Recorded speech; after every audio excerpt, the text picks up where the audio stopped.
All right. Well, thank you all for joining us today. My name is Lauren Gronke. I am the Assistant AD for Marketing, Promotions, and Fan Engagement here at IEPUI. I also do all things tickets here as well. I'll go ahead and toss it over to both the Andrews to make their introduction, and then I will go through a couple of NATSO reminders and then the formatting for today, and then we'll get started. I'll go first. My name is Andrew Hammond. I'm the Director of Ticket Operations here at Kent State University, and really excited to chat with you all and help you out with some of your events.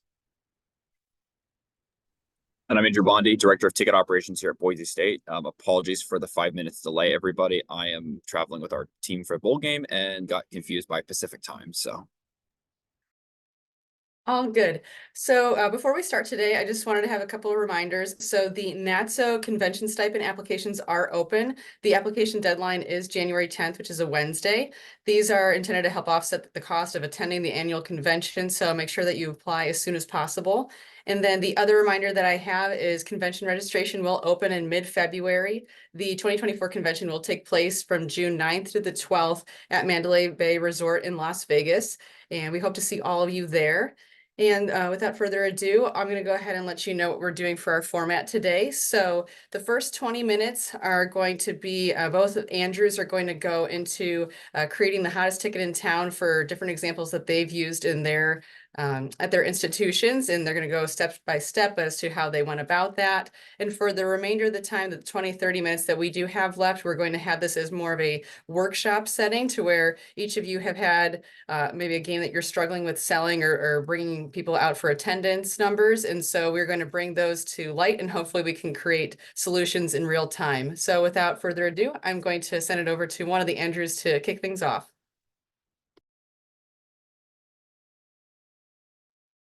I'll go ahead and go first. Before I go, I apologize in advance. I'm getting over an illness and my voice just came back yesterday, so hopefully it doesn't affect too much. But here, one of the most unique ways that we attack some of our events is we ticket 8 sports. The big ones: football, men's, women's basketball, volleyball. We also uniquely ticket wrestling and gymnastics. So we always look for ways for us to find ways to generate revenue for what a lot of people would consider, your non-traditional sports or your niche interest sports. So the best way that we've discovered to go about that is we host an event, try to regularly, that we call Beauty and the Beast, where it is a joint wrestling and gymnastics event that both happen at the same time on the same court.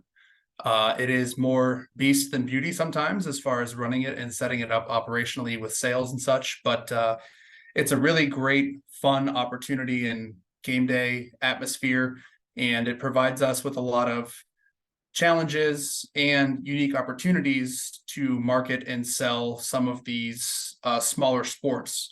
So last year was the first one that we had post-COVID, and it was kind of a reintroduction to the event for everybody involved. Nobody previously here in tickets or marketing had been here with the event, so it was kind of a clean slate for us, which was great. So we were able to kind of attack it the way we thought best in a post-COVID world, coupled with the fact that, we're trying to really target a lot more families in our community here. So like I said, both are set up on the same court. It's very unique. About 2/3 of it is set up for gymnastics and 1/3 of it is for wrestling. And they start at the same time, and it's going on at the same time with a lot of pomp and circumstance. So really great ways for us to help kind of drive interest in the event is leaning on the theme as well. So operationally, both sports for us are general admission. There is a slight change. We have both our lower levels and the entire upper level available for wrestling. So one of the levels is pushed back to accommodate for all of the gymnastics things. So it does alter our manifest just a little bit, mostly just in terms of availability, because like I said, it's all general admission. But with this event specifically, we have only the upper level for fans to sit, and the single lower level that we have pulled out, we set aside for our player and coach pass list guests, just for a little bit more exclusivity from them as well. Really didn't seem to bother too many people when we went about it that way, and still was a really great event. Will call locations do change slightly when we do host bigger events like these. We are probably one of the last schools in the country to still do a physical will call ticket pickup, but that is changing just because we just integrate with Pacquiao last month. So with that, that changes operationally a little bit into where we have to maybe add a couple extra staff, change the lobby layout a little bit, and then work with our marketing and fundraising team on some of their initiatives for that, but we'll get into that here shortly. They both set up in a unique way, and this also is the most attended event, obviously, for each sport since we pour so many of our resources into it when we host them. Moving more into the sales side, this event typically generates anywhere from a quarter to a third of our revenue for each sport each year, just depending on how many home games it is that they have, because we really do put a lot of effort and emphasis on getting folks out to this. Plus, we obviously upcharge it slightly. One more thing operationally that we do that's unique is we put this into a separate index account for the money and then split it out later. So we sell a single ticket that's for both, and it's a 50-50 split. So that seemed to work really well last year. Previous years, they've done it different ways. That was kind of a headache to keep track of for historical purposes. So was really pleased that it all went smoothly with that. Unfortunately, this year, due to scheduling, we were not able to get it to happen. It is tough because it is two separate sports scheduling, and between conference dates and just general availability, it can be tough. So whenever we do get that opportunity to host this event, we make sure we do it pretty big.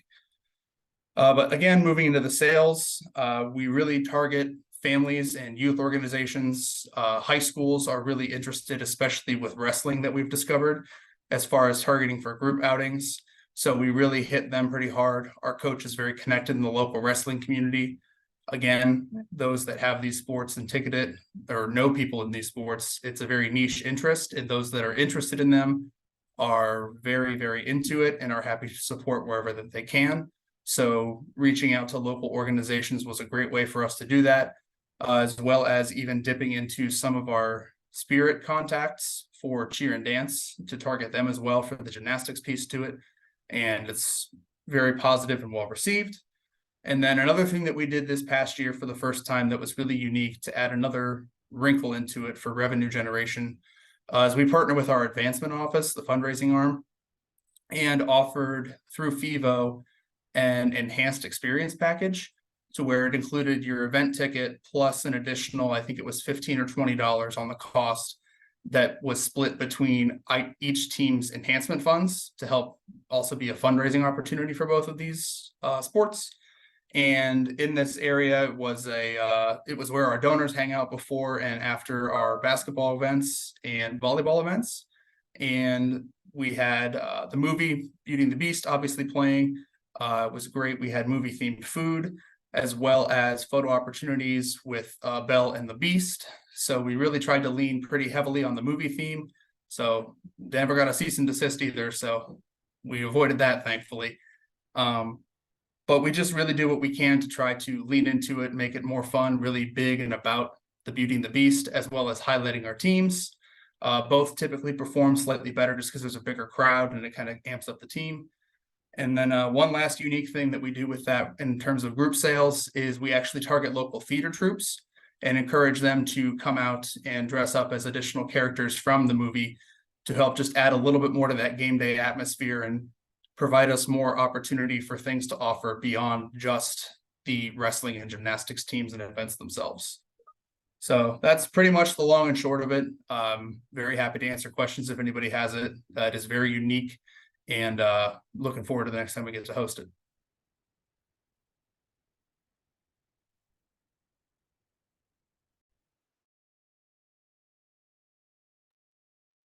Okay, hearing none, we're going to go ahead and pass that back over to Andrew Bondi. So a couple years ago, one of our marketing managers who came over from the University of Northern Iowa, they had done this promotion in basketball called We Win, You Win, that we decided to try 2 years ago in men's basketball, and immediately lost the first game that we tried to introduce this at. Tried it with football, same problem. So while we've not had success on the court or on the field with this promotion, I know Memphis has, And I know it really caught wind with Memphis's promotion of this idea that if you you have a fan buy a ticket, and if they show up and you win, they get a complimentary ticket to the next game, and you let that ride. It particularly is a something that I think catches everyone's attention. Something fans like to hear is, hey, if you guys win, I just get a free ticket. Like, people take that gamble any day. And in particular, I think it's something that many of us can use across the board, particularly with events that are, if you have a slow non-conference schedule that starts the year, or you have baseball, softball, women's basketball, men's basketball, you have a ton of events and you're trying to just, get out distressed inventory. You're trying to, promote tickets out, or, you've got some momentum on your side. If you win a couple games, you're going to, you're basically getting, your fans will get a 2-for-1 deal off the bat. So what we did was we've kind of tested a few different options here at Boise State at this point with this promotion, just to try to see what works, what doesn't. Obviously winning would be nice at some point with it, but that's not something we can always control. But we've tried both because it's been extremely popular with our fans. More so when we've just done a standard cost. We're not raising the price of the ticket. It's the same price, but it's in maybe a distressed location that our fans may not want specifically, upper deck seating, corner seating, something very high up. Just basically, hey, you pay $20 for a face value ticket. If we win that men's basketball game, you get a free ticket to the next game. And generally what we'll do at that point is not guarantee them the same seat, but we'll load them in just a seat at our preference. And we've tried that on both ends too at the start, where people have bought actual seats to try to, hey, you can select your own seat. We'll classify it as a we win, you win ticket. And that way we know, scan the attendance rates on these tickets. So anybody who attended and we won, load up those new tickets. We've also done it where people just buy in at a GA event and we assign the seats later, which does give us the flexibility to control the inventory we provide for them. So it gives you a lot of benefits across the board to control, like I said, specifically when you have events that you're trying to sell, you have distressed inventory for sports that you need to try to push a little bit. You can charge more for better seats. We tried that with the UCF game this year. Didn't see nearly the success we did with the standard rate tickets, but obviously, if you're selling these tickets and you've got people still coming to games that may not have come if they didn't pay home, they're not going to pay for a second game, but if they come for free for that second game, you've got the ancillary benefits. They're going to have to spend on parking. They're going to have to spend on concessions. You're going to, especially if you have the opportunity to build that momentum, knowing, hey, our team's probably going to win the first 2 or 3 games. How do we get these people to keep showing up? That's where, we always have that problem with, if you get free tickets, what's the show rate? It's a little bit different when they've invested the first time and you're trying to keep them, involved. But it's a tricky little, you never want to kind of give away tickets too much. For football, I believe we capped it this year, or had a cap in mind just in case we got to a point, just to kind of protect ourselves. But it really does open the window for, fans like the thrill of a gamble. They like the idea of a free ticket, and especially when you have seats to get out or games you're trying to sell, it's not a bad idea to try to package them together. So I know it was popular back in September and August, but I know this is something that I think a lot of is applicable to a lot of different schools and in a lot of different sports. So if anyone obviously has any questions or anything like that, more than happy to go into the deeper dive of how we sold it, how we built it. I think Haley asked at one point, trying to figure out from an operational perspective how we built it. And I think it's easy to explain from a Ticketmaster side. Unfortunately, I don't have the pack experience to kind of draw it out as much, but it's one of the easier concepts, I think, depending on how you go into it. So.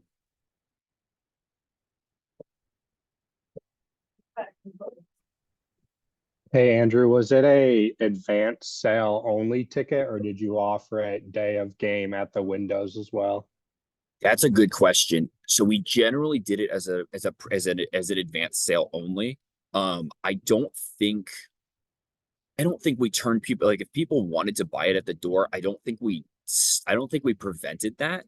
But I know at least for like men's basketball, when we did it, you had to ask for the ticket to get that section. We didn't just make every ticket like you bought at the game, you got a we win, you win ticket. My staff would ask, would you like to be, in our second level of our basketball arena, or would you like to be in the third level and you get the we win, you win ticket for the, you pay, it's a cheaper price, but a worse ticket. But like, I don't think we ever, stop selling it basically. But at some point it was more of a, you had to ask for it, not a, it's automatically included thing. That's a good question, Taylor.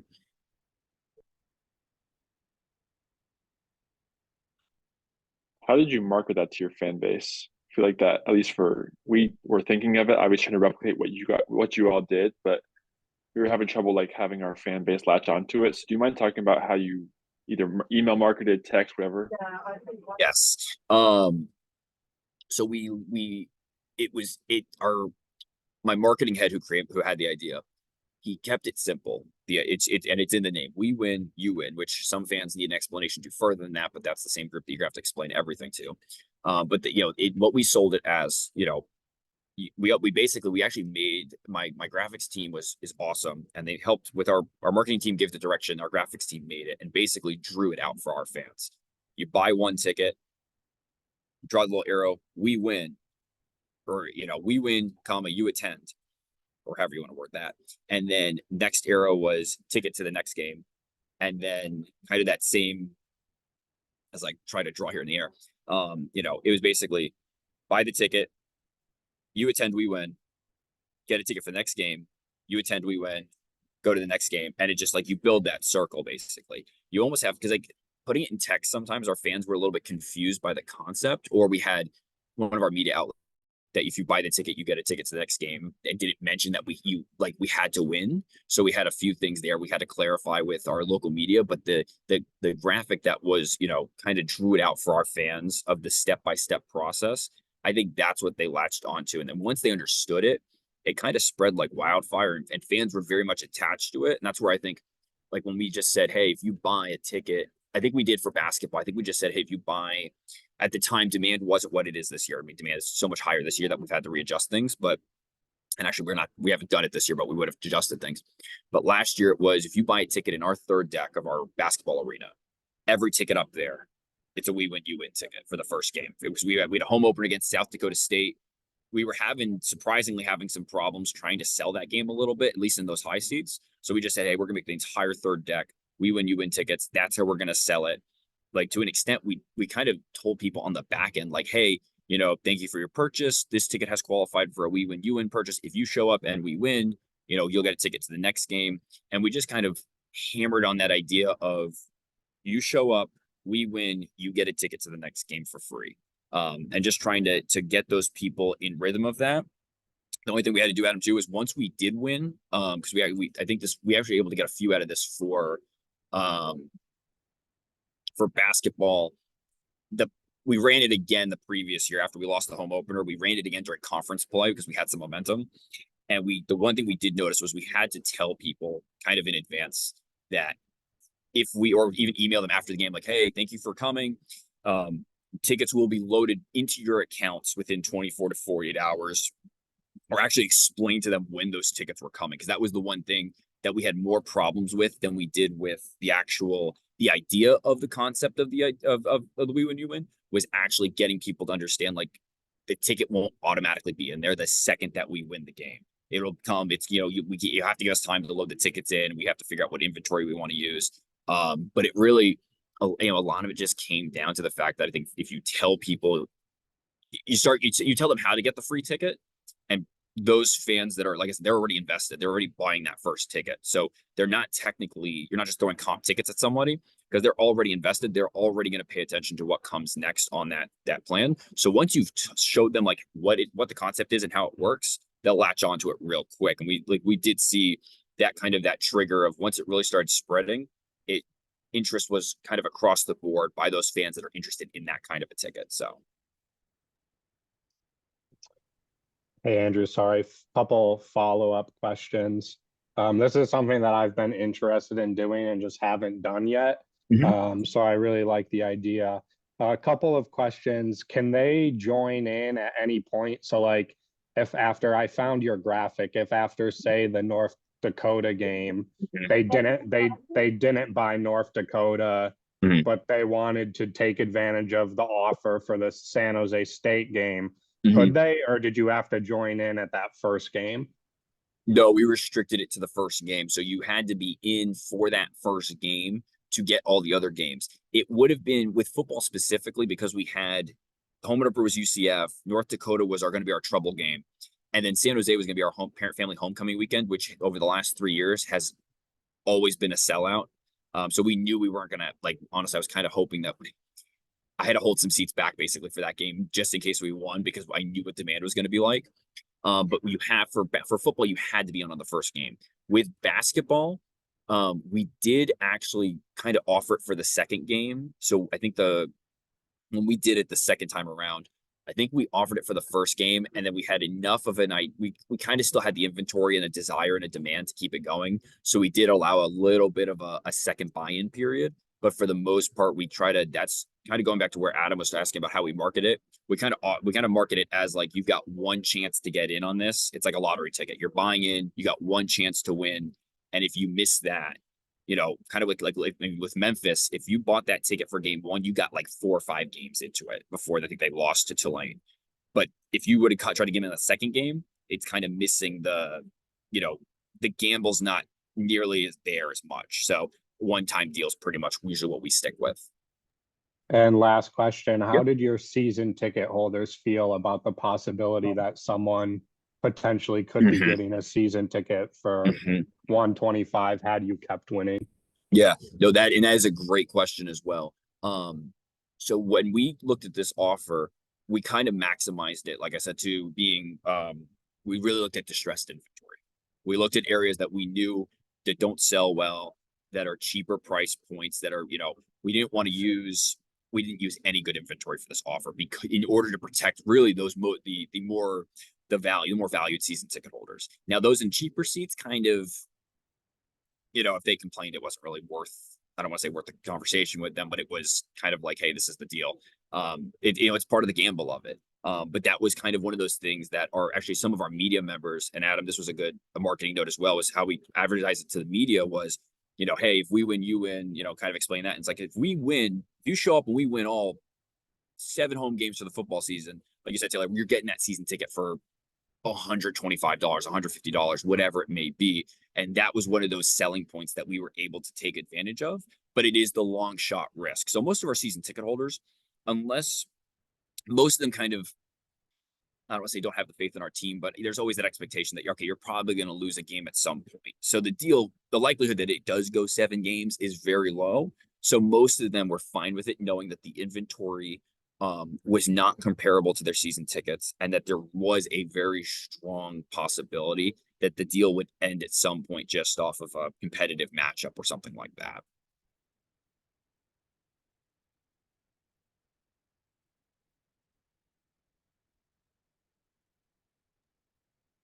Any other questions for either Andrew?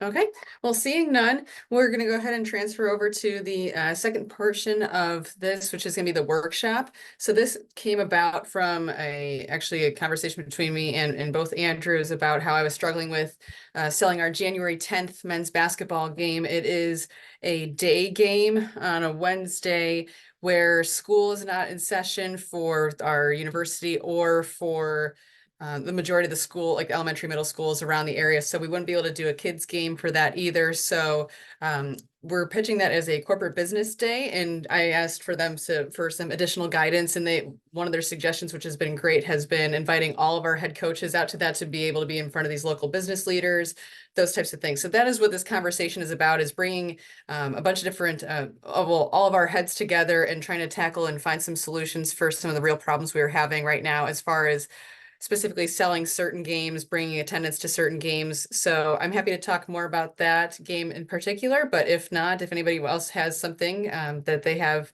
at their forefront, we are happy to start with you.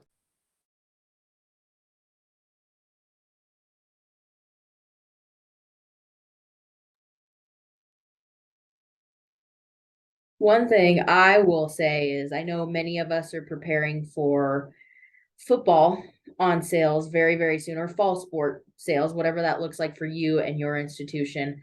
One thing that we are doing, and I know how to explain it, it's just a matter of getting fans to latch on to the idea of doing no location season tickets. So we are doing those for football 24. We're going to go live hopefully in the next 24 hours or so, depending on some things from our conference and everything. It's just a matter of how do I get fans to identify with that? How do I get them to understand what the heck I'm talking about? Because even my marketing team who's writing all the emails struggling with that a little bit. So any ideas I will happily take, because it is a different type of concept. It's very similar to a deposit, but you're giving me all your money. So instead of giving me $50, you're giving me $400 at one time. How do I sell that to you without ever speaking to you? I know how to sell it on a phone, and my team knows how to sell it on a phone. I'll take this one just because we've actually we started this, God, it was already here when I got to Boise State, but we have expanded it to basketball. We are actually converting our recent grad program now to basically be that. Basically you're selling for one price, you get a guaranteed ticket to every game, that year. There has to be a little bit of trust, to be honest, Haley, is what we've kind of learned, is that you have to, you've got 6 games, which means you're going to have 2 of them. You're going to have to give them good seats, and not the best seats, but like find some lower level seats that, like our game against North Dakota, like we're going to struggle to sell tickets down low. So we're going to pop in a couple lower level seats to them, some sideline, 50-yard line seats. If they're a little higher, you're gonna have to give 2 of those. 2 or 3, 2 to 3 of them will have to be kind of medium seats. Hey, we have a corner section that we can't really sell, but it's pretty low down. We're going to fill that for a couple games. And then 2 of them are, hey, I've got homecoming, it's sold out, and I got UCF is the demanded game. So yeah, your seats are going to be higher up. So a lot of them, it comes down to like selling it as one of 2 things. It's the cheap ticket. You're guaranteed to get in the door. So if you're just looking for the economical option, and you don't care where you're going to sit, take that one.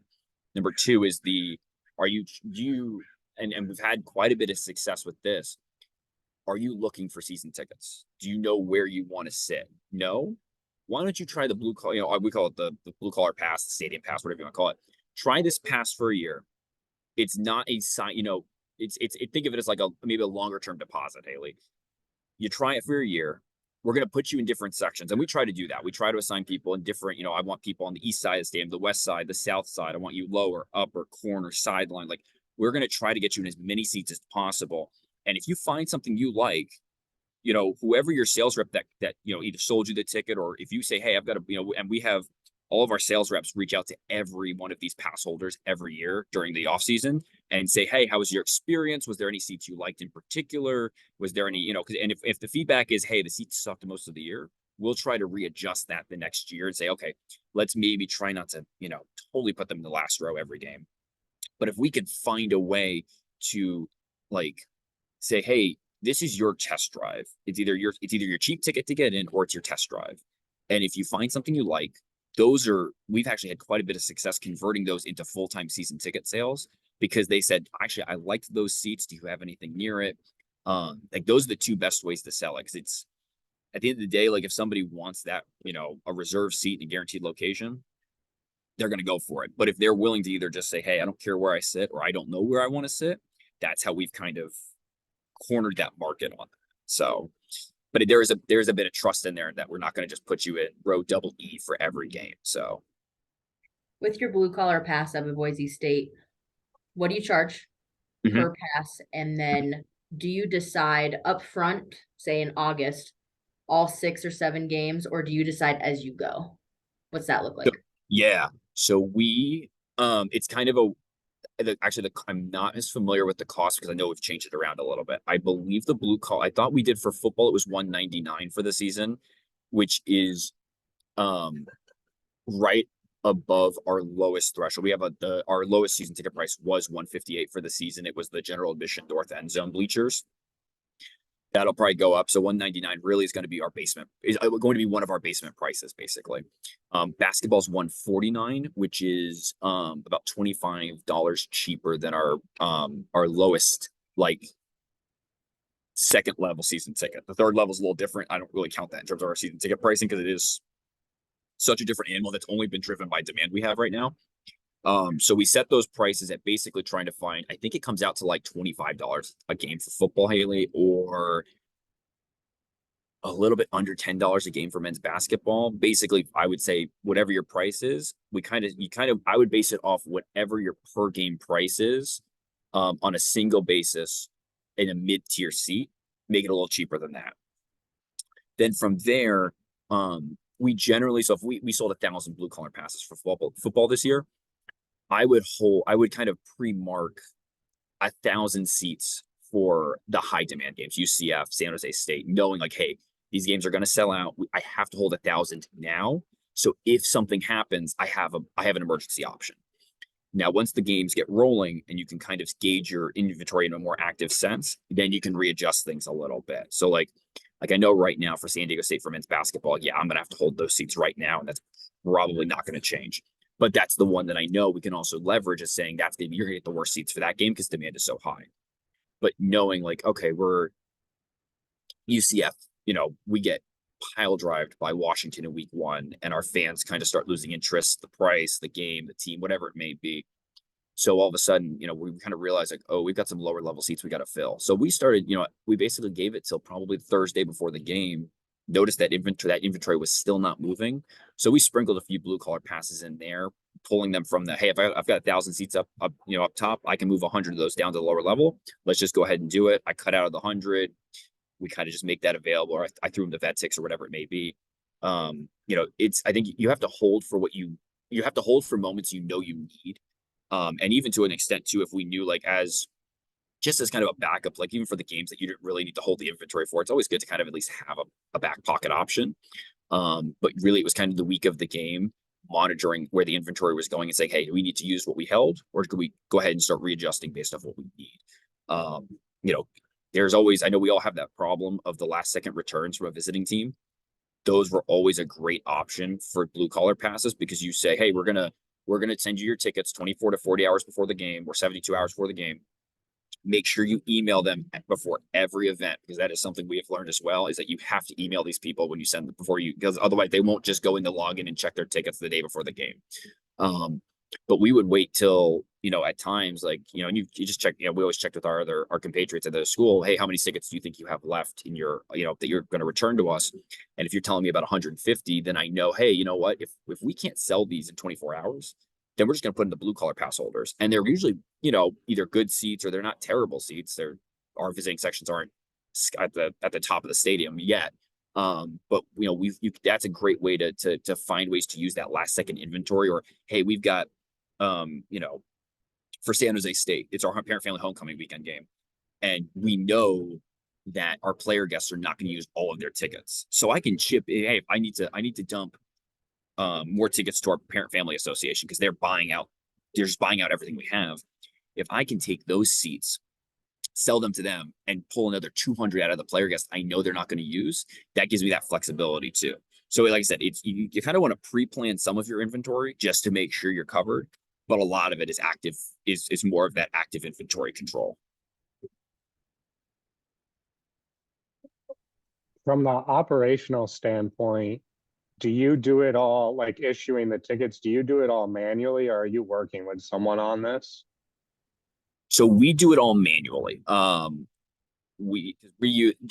which are you guys on PAC, George Mason? We're Ticketmaster. Perfect. I can speak more from the Ticketmaster side. PAC is I'm unfortunately just not as familiar with, but what we'll do is we sell just a general, it's just a general dummy event basically. That's stated, it's season pass for football, season pass for basketball. And what we'll do on a week by week basis, we used to assign it manually. You reclass your inventory, you make you print out the Excel list, and you just go in there and it's, you just buy it on. And we actually created a comp code for this just to monitor it. So we could pull those comps out of like, hey, they're not actually comps. They're really paid tickets, but they're not, these tickets are not actually like, we don't want to, my finance department hates seeing $0 non-comp tickets. So we have to kind of balance that out. But what we'll do is we'll create an order list at that point and say, all right, I have 200 accounts, account 1 bought 2 of these pass tickets, account 3's got 4, whatever it may be. We will create a list of the account, how many pass tickets they should get per game. And then Ticketmaster has an auto distribution function That's the it's just a bulk processing, like if you're gonna just a bulk buying process. And basically we reclassify the seats as, hey, this block of seats, we're going to reclass them for the past tickets, and we throw that order list in system, and it auto assigns everything for us. It does, we'll pull out the special requests. If I've got an ADA seat request or a sit with request, we'll pull those out, sit them manually. But for the most part, I can have that process turned around in literally 5 minutes once we get the list generated. Because if people buy, we'll still sell that pass through game. Like, I'll still sell it through a quarter of the season, through a third of the season, because it's still in demand and the value is still there. So we'll just rerun that list, have the seats already like reclassed and ready for distribution, buy them all in bulk, and then send that email that the tickets are available. So at least on the Ticketmaster side, it's extremely convenient. I don't know the capabilities of pack, unfortunately, but if you can get a list of how many seats people should get, and what seats you want to give them, like that's always the way to go on that. And so from an audit standpoint, you're basically putting those on as comps then? Yes, like specifically, like you could do it as a $0 non-comp ticket. Like I said, my finance department does not like seeing that. So what we do is we just mark it as a blue collar comp in this case. And so that way, when we run our post game reports, we have a spreadsheet that we manually pull those numbers and say, okay, we have 980 blue collar comps or 980 blue collar passes sold for the season. That revenue is dedicated for football towards season ticket revenue. And then we'll take those comp tickets and just basically mark them off as, we actually kind of void them out as like a separate number, because we actually count the hard season pass numbers that we sold. So it basically, when I look at the actual like audit at the end of the day, that's 980 season tickets sold. And then when you look at the single game tickets sold, those numbers are not counted in those single game tickets sold number. We just pull them straight out, because in reality, those tickets are sold on a season basis, not on a single game basis.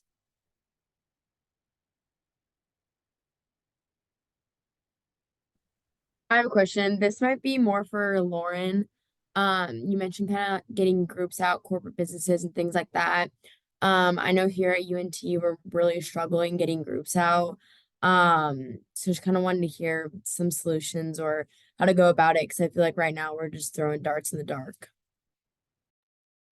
Sure. So it depends on, well, at this moment, we're in a little bit of a transition because we have a new AD, and our program isn't, or our men's basketball team is not performing super well right now. So especially for that January 10th game specifically, he has made a decision like on our end, and this will just depend on who you report to over there. But for that game specifically, we are going to be doing quite a bit of free tickets, which I know is not a good thing in our neighborhood. But we're going to end up doing is we're inviting out sponsors, and they have up to like 10 tickets. We're going to be offering them each for that game, because we know we're not going to have a lot of people in the building. And so each of our sponsors is going to end up having about 10 tickets, which is similar or close to a group size. So we have about 20 new sponsors with our new AD that have come on board. So we're hoping that we get at least that amount in sponsorship group tickets, which basically, it's also good merit where you're rewarding your sponsors. They're almost pitching it like a sponsor summit.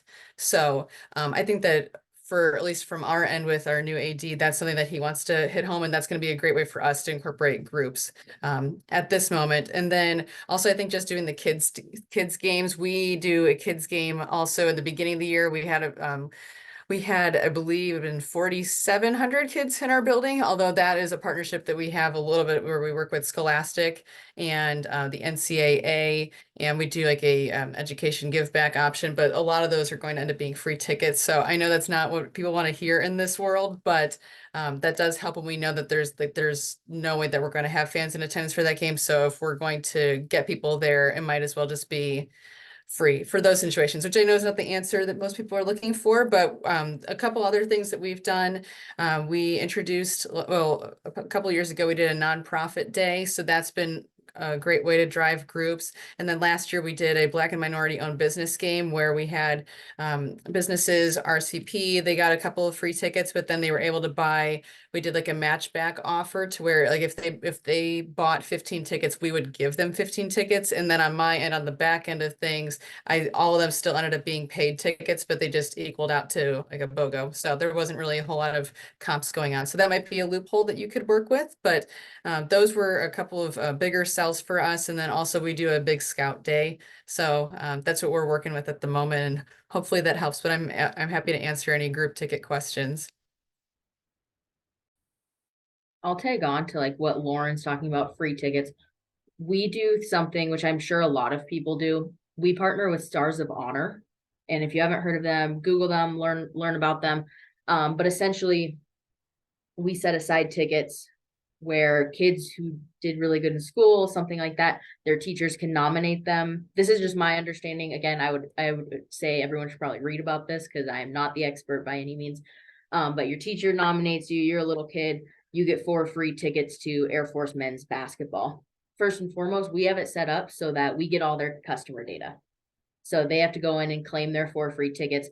I'm retargeting them so hard because this kid's going to have such a good time at Air Force basketball that they're going to want to come back to everything. And then their parents going to have to buy tickets, which I'm all for. And then on top of that, on those games, just to offset that revenue loss, because we promised 1,000 tickets per game that we do it. That's 2 men's basketball games. That's a fifth of my basketball arena. That's a lot of tickets. When we're doing that, we offset it with bigger theme days. So like Lauren had said, they do a Scouts Day, we do a really big Scouts Day as well. And that's just by having that relationship with our council here. We also partner with YMCA, where in their corporate sponsor contract, they are always offered 20% off tickets, which is funny enough.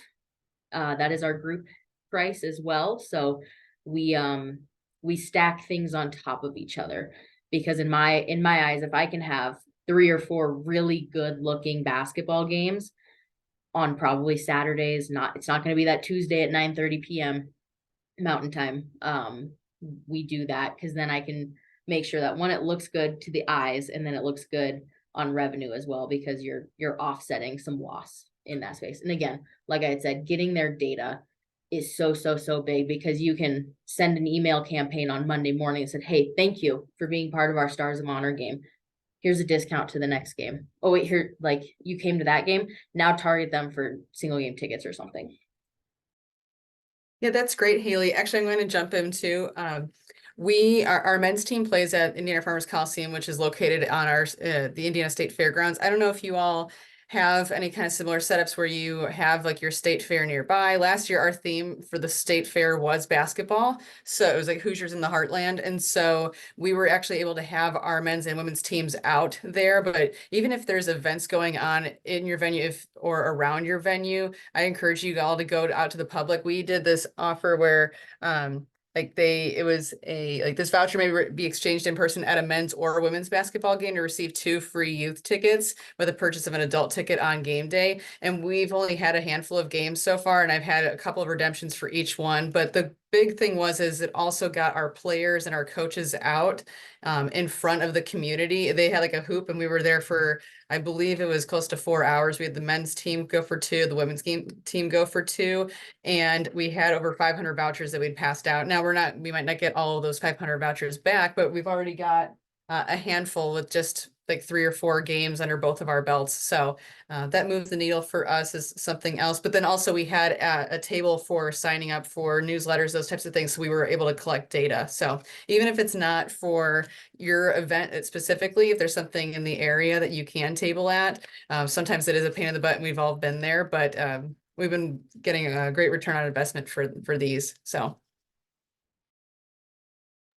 And then I'd like to jump into one thing, Hannah, that we've done specifically with businesses and unique groups in a way to help grow sponsorships and such too, is we target local chambers of commerce, since that's a great way to get your message out in mass because they'll go back to their own respective areas. And we host a preseason breakfast for men's and women's basketball and invite various local chambers. The coaches speak, they bring a player out each. Obviously, that's more targeted specific to one sport, but some of those businesses did reach out about possible group outings, and a few of those business owners reached out about season tickets, which was great. And then local unions too are a really, we're finding, untapped market here. And so trying to find ways to engage them as well has been really beneficial for us.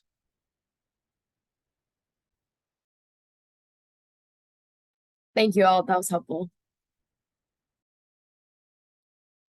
And with that, I just wanted to say that we have about 10 minutes left in the webinar. So feel free to keep on firing away with your questions, and we'll be on here for another 10 minutes.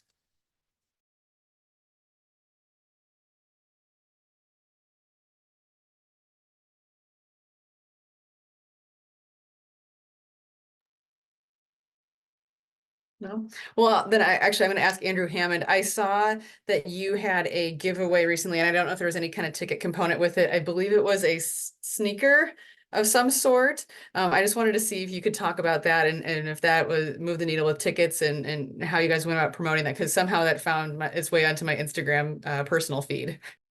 Yeah, so that was a pretty unique one. Messaging around that was really strong. That was a student-only giveaway. But a lot of people were interested in that. We had many phone calls from season ticket holders. And I know for a fact that one of our donors paid $20 to buy them off a student after they received them.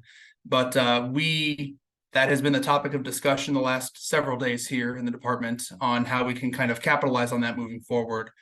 And there's a couple schools of thought that we have, but really we're leaning towards getting some extra inventory that we're going to purchase in addition to what it is that we would normally have for the student giveaway or our more premium giveaways, and then resell those online to a couple of there's a couple of ideas that we're working through. One is kind of having the inventory that we set aside. So say we'll have an extra 100 for our season ticket holders. They'll get kind of a exclusive couple of days window, first right of refusal at a slightly reduced rate.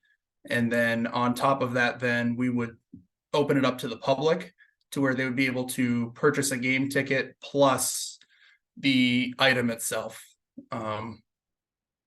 We really, like I said, only would utilize this maybe twice a season, just as a way to really see if there's any way for us to find this model, work through it, iterate on it, and then introduce it again in the future to just general giveaways for fans and donors and season ticket holders for just whatever. Say the first 1,000 people to a football game show up, get a shirt, and they're coming from work late, they can still guarantee their spot to get a shirt. So we definitely will probably make the news again here shortly with something like that, as we are doing a replica jersey giveaway for a blackout game that we're hosting that was flexed for ESPN.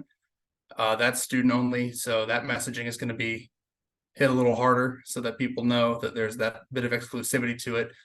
But really all this year we've been tooling with ways to come up to utilize unique and special promos as a way to also help move tickets in some regards. And they are very comfortable.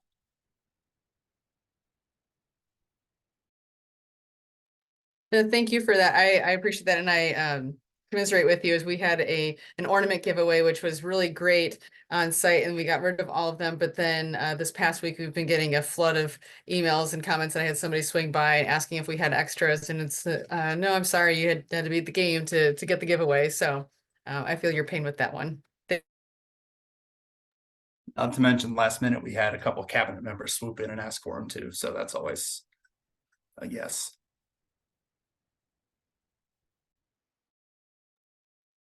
Right, any other questions from the rest of the group? I just have one. I'm curious to hear everyone's thoughts if they have like different packages to add value to the tickets, not just to discount them. So one idea we were talking about today was kind of like a hoops and hops thing, like a pre-game basketball happy hour. I'm just curious if anyone has any either conversations they've had or things they've done at other institutions, or I'm just kind of curious just to see if there's other avenues we can explore here, specifically basketball right now, but just more broadly for any sport. One thing we tried doing this year at Bowling Green for season tickets was adding like a food voucher. We currently have like a family 4-pack, so it's like 4 tickets for $80 or whatever it is, and you also get a free parking pass for the season in one of our $10 lots. And one of the things we wanted to try and do, our athletic director, he's been here for about a year, and he wants us to obviously improve the experience just like everyone else. So we had like a food, like 4 $10 food vouchers for each home game. I honestly thought it would have like moved the needle, but it just kind of fell flat on its face. I thought the messaging was very clear. I think a lot of it just operationally, like when we handed out the food vouchers, like systematically, like on Pacquiao, it was easy to set up and separate the ticket cost from the food cost. But when it came to execution on game day, like, and even after communicating with our food partner, it, it, for a customer to go get like a hot dog or something like the way we structured it, we didn't want it just to be like a hot dog and chips for every game, so it would just get too redundant. We worked with our food partner to basically be like 4 $10 food vouchers, but they can use on any item that was non-alcoholic. And the money couldn't carry over, so someone couldn't stack $40 on top of $40 for like the entire season, because obviously that would just cripple the food folks and be an accounting nightmare. But I think from feedback we got from fans, it was just more so operationally with our food vendor. Like the way we communicated it to them, it was fine, but it was just more the operational aspect that we had some significant challenges. One thing we will be doing for this coming football season, I still have to finalize what that exactly looks like. And Adam, you might laugh at this because I kind of stole this from the Rockies. I will be calling it high altitude. So some of our very distressed locations in our upper level of our football stadium, high altitude. It's going to be discounted tickets. Just again, if you've ever been to a Colorado Rockies game, you know you can get in for $5.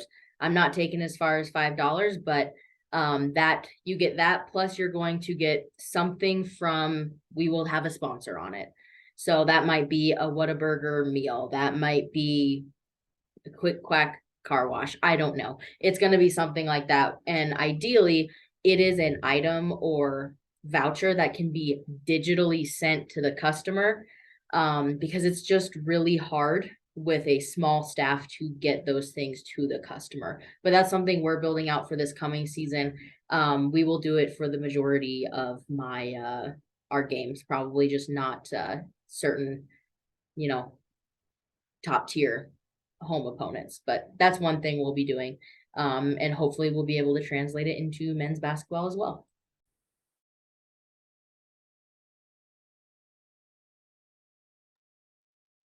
I went ahead and put something in the group chat. My counterparts are at Cleveland State do a hoopy hour is what they call it. So I'm not really sure what the details are on that, but I know that it's similar to like if we did a do 317 night with like a $3 beer, $1 hot dog, $7 t-shirt, that kind of stuff. So I just put that in the chat as well. Does anybody have any other questions, any other things that they would like to chime in with?